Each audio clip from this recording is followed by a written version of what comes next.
Question number 6, Monica Lennon.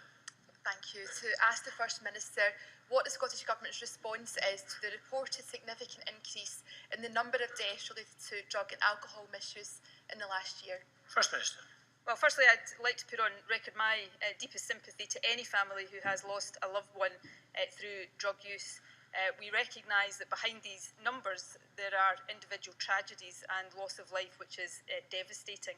The rise that we've seen, of course, is the result of the growing older of many long-term drug users who go on to experience a range of chronic conditions as they do get older. And we know from the recent report from NHS Health Scotland there is an established link between the rise in drug deaths now and previous austerity policies of the 1980s, and that actually should tell us something about not repeating these mistakes for the future.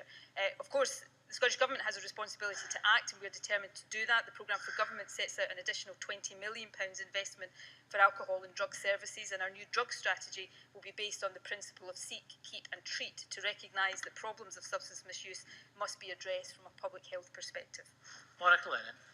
I thank the First Minister for her reply. I do have deep concerns about the funding and adequacy of recovery services, but I want to focus on a different barrier to recovery: the stigma around addiction. Living with addiction is not easy to speak about, but this has to change, as recovery and support services can't help people if they feel too ashamed to access them. Too often, families only break their silence about drug and alcohol harm after they have buried their loved ones. I know because 2 years ago my dad died as a result of alcohol harm. In 2016, Scotland reached an unacceptable 10-year peak, with 2,132 people dying as a result of alcohol and drugs misuse. We have a long way to go. Can I ask the First Minister to join me in sending a message to everyone in Scotland affected by drug and alcohol harm that they matter, that they are not to blame, and that they are deserving of support? First Minister. Can I thank Monica Lennon for raising that issue, and can I also pay tribute to her courage, given her personal experience in standing up in the chamber today and raising issues that are often deeply personal to people but hugely important to our society as a whole.